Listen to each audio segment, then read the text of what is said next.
Bom dia a todos, bom dia a todas, bom dia para você que nos assiste pela Pop TV em Sobradinho e Porto Alegre e que nos ouve pela Cultural FM em Santa Catarina e Rio Grande do Sul. Sejam todos muito bem-vindos e bem-vindas a mais um ICL Mercado Investimentos. Hoje, quarta-feira, dia de passar pela produção industrial e dia de passar também pelo índice dos gerentes de compras, porque a gente vai falar dele, já que ele é um antecessor, já que ele traz uma projeção, um termômetro para a produção industrial. Nada melhor do que analisar os dois juntos. Vamos passar também pelo IGPM, que estou devendo há um tempão, e a gente ainda vai falar aí um pouco dessas discussões que continuam acontecendo e impactando bastante as discussões envolvendo o Congresso, esse cabo de força aí que está esticando. Então, a gente vai falar também sobre isso hoje, desdobramentos e a nova pesquisa Quest que foi feita aí com o Congresso. Antes de tudo isso, já vamos dar uma passada pela nossa agenda para ver o que saiu, o que tem para sair ainda hoje.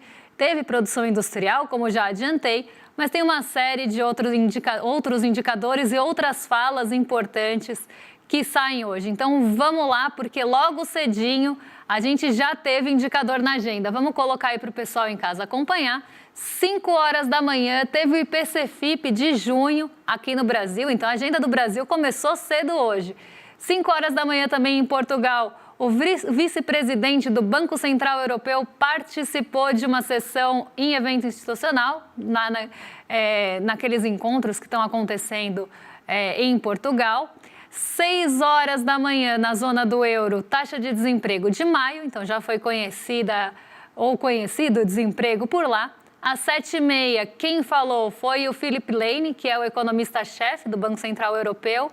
O dirigente do Banco da Inglaterra, Alan Taylor, também participaram de um painel do evento do Banco Central da zona do euro. Então aqui, os eventos estão acontecendo por lá.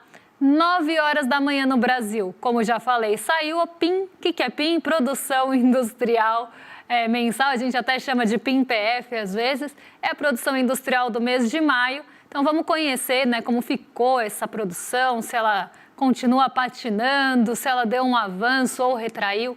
Vamos entender tintim por tintim daqui a pouquinho, mas não para por aí, porque tem mais coisa vindo na agenda. Saiu o relatório de vagas ADP lá nos Estados Unidos, que é quase como se fosse um CAGED. Aqui eu gosto de fazer essa comparação, embora seja uma comparação meio grosseira, é só para vocês entenderem que diz respeito à criação de vagas no setor privado do mês de junho. Daqui a pouquinho, em Portugal, quem fala é a Christine Lagarde, no encerramento do evento institucional.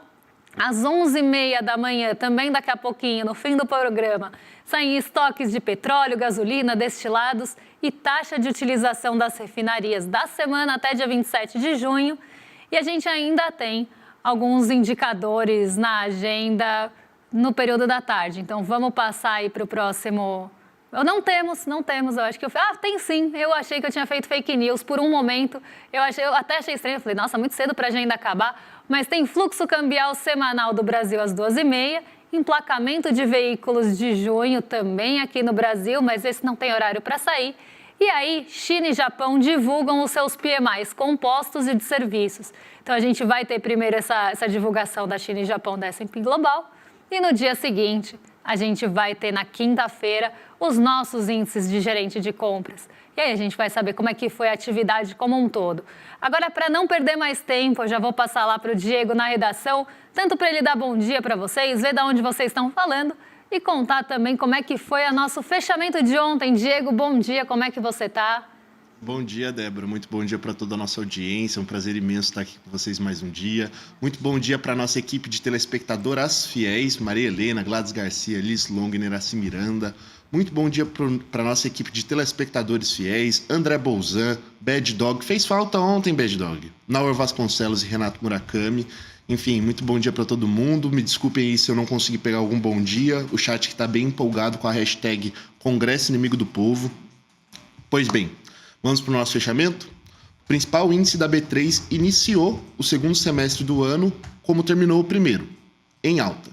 Apesar da acentuação entre executivo e legislativo, o Ibovespa avançou 0,50% no dia de ontem e fechou aos 139.549 pontos.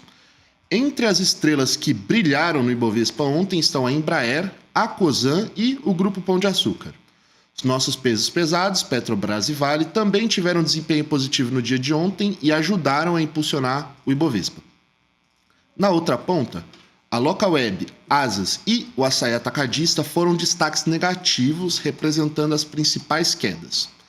Mesmo com o otimismo da Bolsa, o dólar subiu 0,51%, cotado a R$ 5,46 depois de 3 quedas consecutivas. De acordo com o nosso portal, essa valorização do dólar reflete um aumento de tensões políticas em Brasília e a crise fiscal nos Estados Unidos. Aproveitando o gancho para falar dos Estados Unidos, o que movimentou os principais índices acionários de Nova York no dia de ontem foi a vitória de Trump no Senado com a aprovação de um pacote trilionário que enfrenta diversas críticas e amplia preocupações com a crise fiscal americana. Com tudo isso no radar, Dow Jones subiu 0,91%, o S&P 500 recuou 0,11% e o Nasdaq, por sua vez, desvalorizou 0,82%. Débora, queria te passar a palavra com a seguinte dúvida. Eu queria entender exatamente que crise fiscal americana é essa e como que isso impacta no dólar. Olha, é uma excelente pergunta, né? Porque eu estava até, quando você estava falando aqui, eu estava pensando, né? Uma vez fiscalista, sempre fiscalista. O mercado é fiscalista onde quer que ele esteja. Ele tem essa lupa para o fiscal muito ali de perto, né? Uma lente de aumento ali enorme no fiscal. E não é só aqui no Brasil. Claro que aqui no Brasil a gente tem até outros agravantes. Mas ela existe, essa preocupação fiscal existe em todos os lugares. E é até estranho, né? É curioso e engraçado a gente falar de crise fiscal nos Estados Unidos. Então, fica ali um ponto. A gente está falando de um país, né, que emite dívida na sua própria moeda, emite sua própria moeda. E aí, falar em crise fiscal numa potência como os Estados Unidos é até um pouco estranho, né? Me soa muito estranho. Parece que sempre existe esse risco fiscal pairando e ele acaba sendo um indutor de alta nas taxas de juros ou alta nas expectativas para as taxas de juros. E foi isso que aconteceu ontem. Quando a gente começa a ter essa preocupação, poderemos dizer assim, com o fiscal, os títulos de dívida lá dos Estados Unidos, assim como os nossos, que também quando a gente tem qualquer questão envolvendo o fiscal, a expectativa dos juros sobem, né? Então os juros futuros sobem, as expectativas para os juros sobem, lá não é diferente. Se você começa a ter isso no radar, você tem essa expectativa dos juros em alta. E foi o que aconteceu. As treasuries, que são, né, os títulos de dívida dos Estados Unidos, os títulos públicos deles, né, até para fazer um paralelo aqui com a gente, eles começaram a subir. As taxas de juros para a remuneração desses títulos começaram a subir, mostrando que se vai aumentar esse risco, se a gente começa a ter um risco maior ou um risco a mais aqui, eu quero mais juros pelos títulos. E isso acabou acontecendo ontem e foi o que fortaleceu o dólar frente ao real e frente a outras moedas também. Teve uma saída de recurso daqui para buscar essas treasuries com as taxas mais altas, algo que aconteceu ontem. Mas não foi só isso. O dólar também repercutiu o IOF e a possível derrubada desse IOF. Então, a possível derrubada da derrubada, né? Então, a judicialização, a discussão no STF acabou entrando também no cenário para acabar favorecendo o dólar frente ao real. Então, a gente teve dois pilares, mas o aumento das treasuries foi um dos principais motivos. Agora, já que a gente está falando de IOF, de derrubada da derrubada, dessa briga, eu queria até trazer um outro ponto. Foi feita uma pesquisa, né, a pesquisa Quest, com os deputados.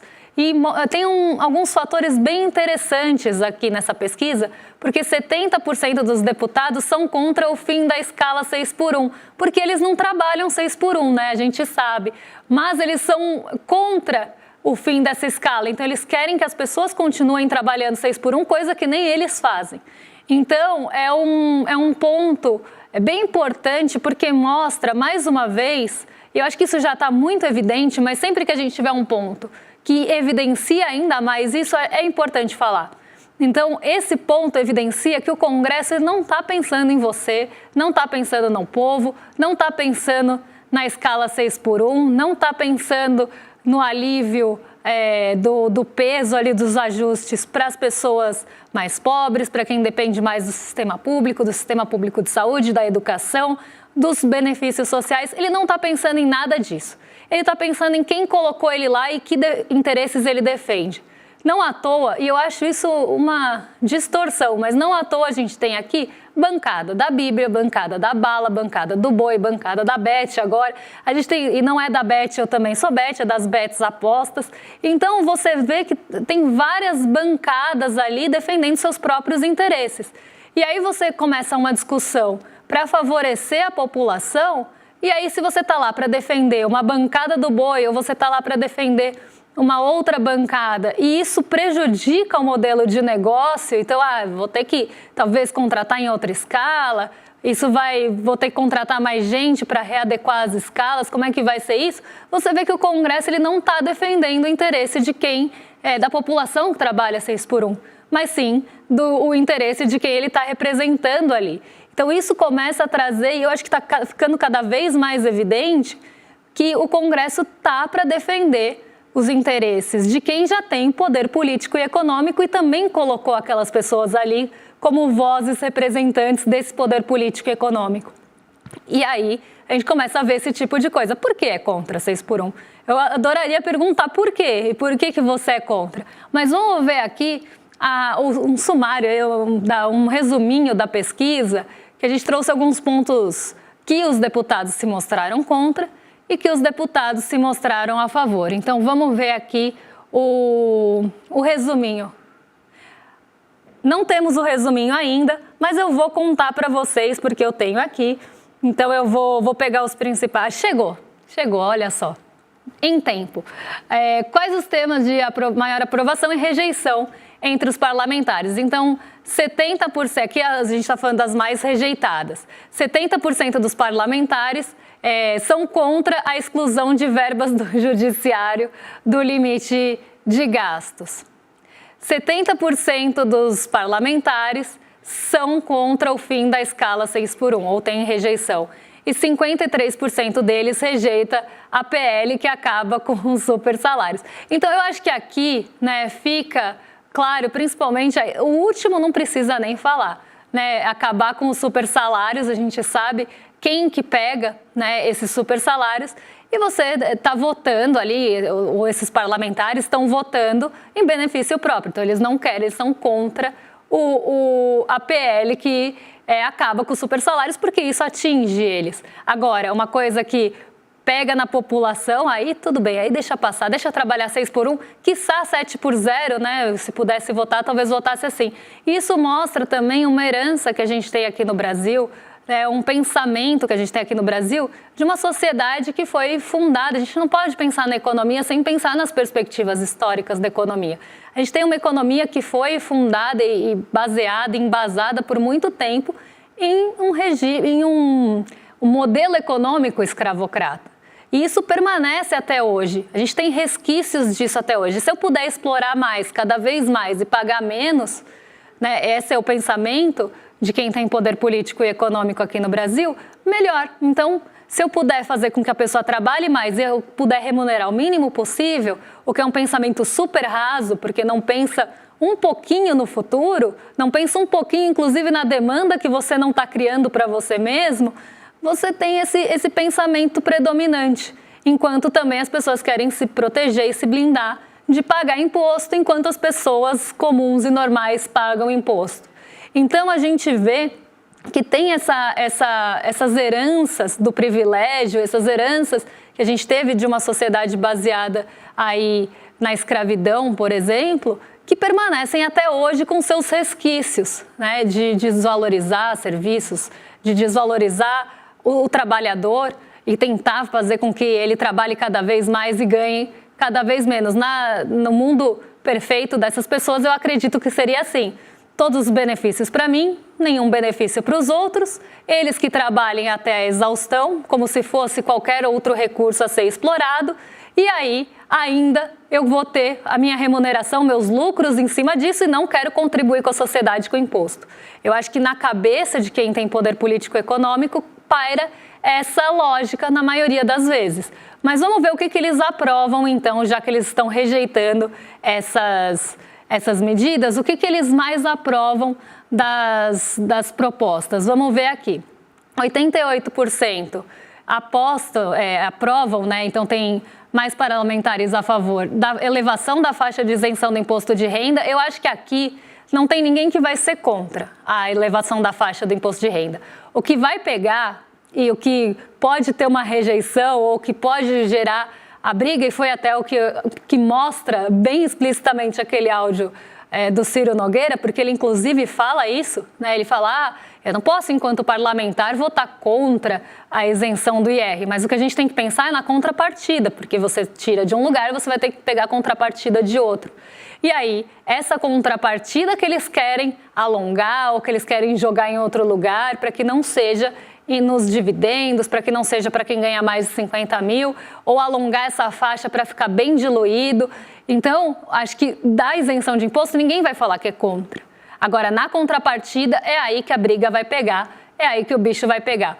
83% também são a favor da exploração do petróleo na Amazônia, esse aqui eu não vou nem falar, né? E 76% são a favor também das penas para roubo, aumento das penas para roubo. E aí foge um pouco do escopo aqui, mas eu acho que tudo isso mostra, né, que é um Congresso que, de uma forma geral, e até pela forma de aprovação aqui das coisas, que realmente estão lá para defender interesses que não são da população. E aí eu penso, né, quando que vai vir uma nova esperança? Quando a gente vai ter uma mudança disso? E aí eu vou trazer talvez um fio de uma esperança, porque não sei se vocês sabem, mas está acontecendo agora, está rolando desde o começo de julho, então desde ontem, um plebiscito popular, que as pessoas podem votar, elas podem conhecer inclusive o projeto.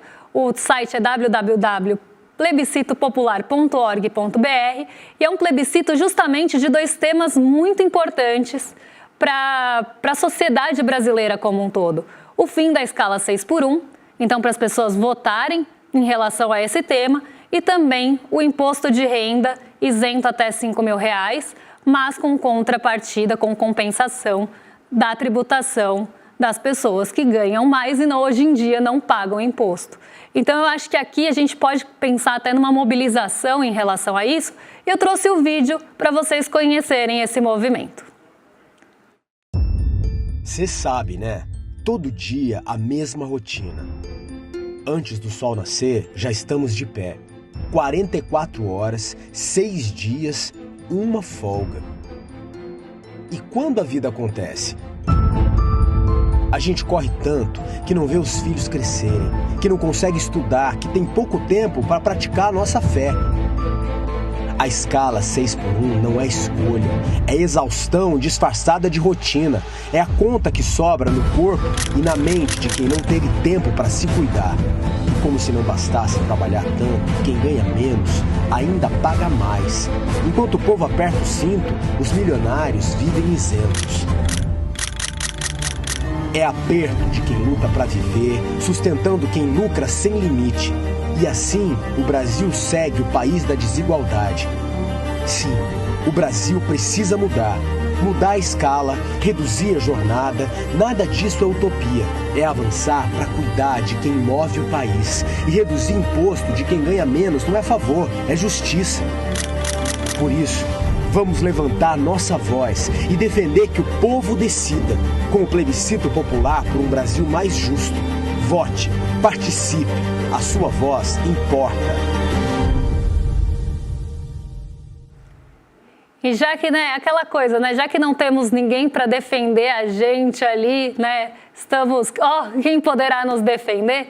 A gente pode tentar mostrar a nossa voz e o que a gente pensa em relação a isso, pelo menos num plebiscito popular. Então, convido vocês a visitar o site que agora colocaram aqui na tarja, né? Porque eu fiquei falando aqui, www, pelo amor de Deus. Então, aqui está o site para vocês visitarem, conhecerem mais esse projeto e também se quiserem, fiquem à vontade para divulgar, para que isso chegue ao maior número de pessoas, porque é uma demanda popular, é algo que realmente mexe com a vida de todo mundo e isso precisa ser discutido com seriedade. Não do jeito que é hoje, discutir como as coisas, né? Não só esses temas, mas como diversos temas e várias coisas são discutidas no nosso Congresso, sem seriedade e por boa parte, aqui não dá para generalizar, mas por boa parte de parlamentares que acabam não só defendendo interesses próprios ou defendendo interesses de quem os colocou ali, mas também sem a seriedade da coisa mesmo, porque a gente sabe que às vezes vira uma bagunça, porque isso também faz parte da desmobilização. Agora a gente vai passar para o nosso próximo tema, que é um tema que eu estou devendo, eu tenho 8 minutinhos para passar por ele, que é o IGPM. Então, Diego, conta pra gente como é que estavam aí as perspectivas para o IGPM, quais são os principais pontos que a gente tem em relação a esse índice do aluguel? Débora, o Índice Geral de Preços Mercado, IGPM, um dos diversos índices de inflação divulgados pela FGV, a Fundação Getúlio Vargas, despencou 1,67% em junho. Foi uma queda forte, bem acima da registrada em maio, no mês anterior, que tinha sido de 0,49%, e, aliás, maior do que a projetada pelo mercado, que em média foi de 1,03%. No acumulado do ano, o índice foi para o negativo com um recuo de 0,94%. Mas, nos últimos 12 meses, ainda mostra alta de 4,39%. Essa queda ela foi puxada principalmente pelos produtos agropecuários. A maioria deles caiu. Agora, na construção civil, o custo continua subindo. Esse avanço, em específico, da construção civil, foi resultado da alta da mão de obra, que continua elevando os preços do setor. Débora, o que mais que a gente consegue observar pelo IGPM do mês de junho? Bom, o IGPM do mês de junho, ele mostrou um comportamento muito parecido com o IPCA 15, né? Os itens in natura, itens da feira, né? Não gosto de ficar falando in natura, porque vira um economês ali, né? Não é nem economês, mas é um termo muito usado, eu acho que acaba até afastando. Então, os itens da feira ali, frutas, verduras e legumes, eles tiveram uma queda no IGPM, principalmente no IPCM, mas não foi diferente no IPAM. O IPAM, só para vocês entenderem, é o índice de preços ao produtor. E as matérias-primas, as commodities agrícolas ali, elas foram responsáveis pela queda do IPA, que foi grande. Vou até colocar aqui na tela para vocês como é que foi o comportamento ali, a variação mensal, porque vocês vão ver que a maior queda entre os índices que compõem o IGPM, ele é composto pelo IPA, ao produtor, o IPC, que é o consumidor, e o INCC, que é da construção civil. Vejam aí que a maior queda que a gente teve em junho, inclusive maior do que a gente tinha tido em maio, que já tinha sido uma queda importante, foi do IPA, o Índice de Preços ao Produtor, que caiu 2,53%. O INCC, ele subiu, ele acelerou em relação ao mês passado, justamente por esses custos, aumento dos custos ou dos preços da mão de obra. Mão de obra aqui, a gente está falando da construção civil. Então, quando você abre o índice, você vê lá que tem pedreiro, né, tem encanador, enfim, são serviços ligados à construção que subiram de preço entre os meses e que vem acelerando. Aqui eu nem vejo isso como uma má notícia, como normalmente falam, porque é renda das pessoas, é renda do pedreiro, é renda do encanador, enfim, eu não consigo ver, né, da forma negativa que as pessoas veem o custo da mão de obra, mas é importante saber que está subindo, que isso continua sendo ali um fator de pressão. Até quando você abre o IGPM e fala lá, é porque teve reajuste salarial. Que bom, né, que teve reajuste salarial do pessoal da construção civil.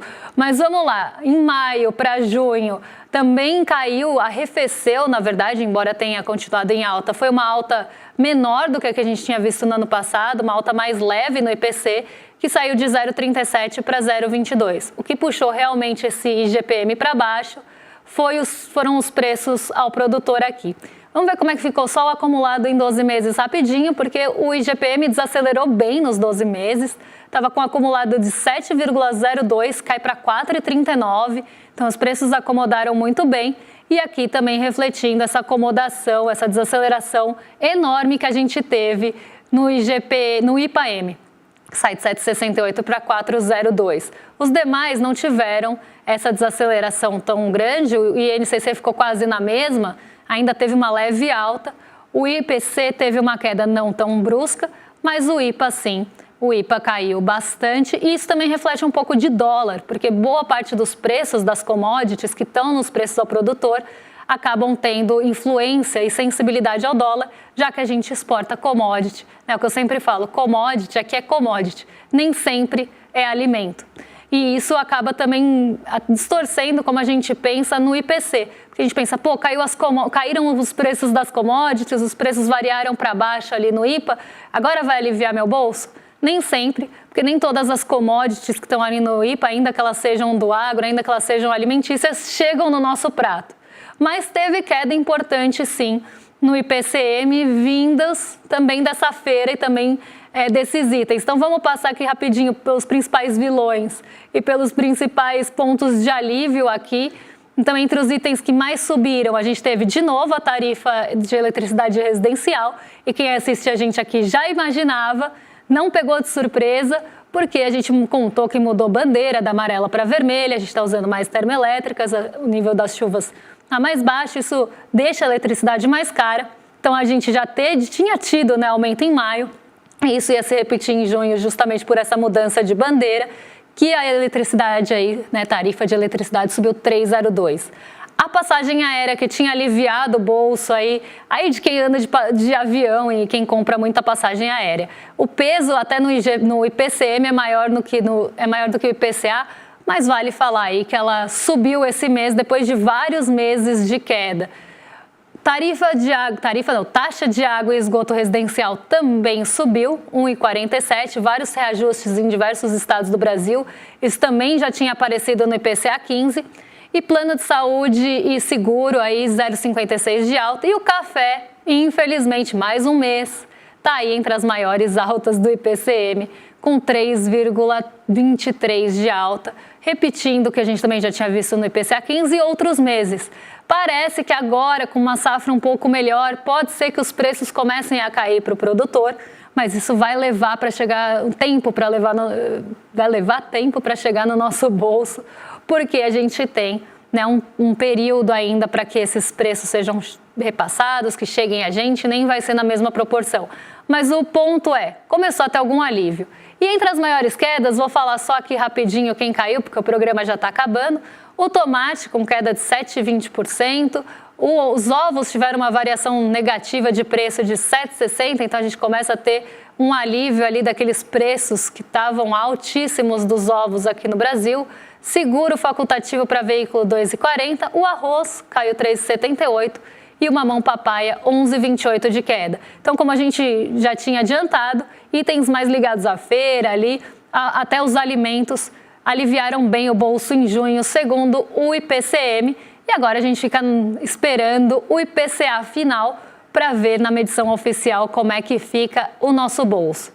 Vou passar aí para os nossos vizinhos de cima, para o Rolê ECL hoje com a Roberta Garcia e com o Guga Noblar, mas antes vou chamar vocês aí para um recadinho que é para entrar no Desperta. Desperta não, pô. Aí meu programa fica sem ninguém lá entrando no link iclmercado.com.br para garantir as últimas vagas, porque a gente vai fechar as vagas do Investidor Mestre, da aula que a gente teve no domingo, então ainda dá para assistir, ainda dá para garantir a vaga aí, se vocês assistiram a aula, gostaram, querem ter aula ali comigo, me encontrar de terça-feira, iclmercado.com.br, não deixem de se inscrever. E agora sim, passo para os nossos vizinhos de cima com o Rolê ICL, vocês estão mais que excelente companhia e eu volto amanhã para trazer aí, agora sim a produção industrial, a gente começa por elas amanhã. Um beijão e até lá. Fala, turma! É o seguinte, quer mais uma chance para assistir a nossa aula que fez o maior sucesso de educação financeira? Teve gente que perdeu por diversos motivos, né? Até por ter esquecido simplesmente e está querendo assistir. Então a gente vai liberar um link aqui para você poder assistir a aula e aproveitar tudo que ela trouxe de bom para as pessoas que estavam lá. Realmente, é uma hora para mudar completamente a sua visão sobre o mundo das finanças e dos investimentos. E no final da aula também uma chance de você se juntar a mais de 70 mil pessoas que fazem parte da nossa comunidade, que todos os dias acompanham os mercados e tem toda essa nossa ajuda, esse nosso suporte para reequilibrar a sua vida financeira, tá bom? Boa aula para vocês! Você tem um canal, rádio ou TV? Chegou a hora de levar ao seu público o jornalismo que faz história. Democracia! No ICL, você tem acesso exclusivo a Chico Pinheiro, Esses caras fardados sempre estiveram tumultuando a vida democrática neste país. Leandro Demore, Que foi tudo tomado pela água, ó. Heloísa Vilela, Que a mesquita é aqui dentro do campo de refugiados. Juliana Dalpiva em campo, O conjunto probatório é muito forte. apurando tudo de perto, feito por quem entende. São histórias que mudaram o Brasil e você pode levá-las ao seu público. Seja nosso parceiro. Use nossa programação gratuitamente e fortaleça seu conteúdo com credibilidade.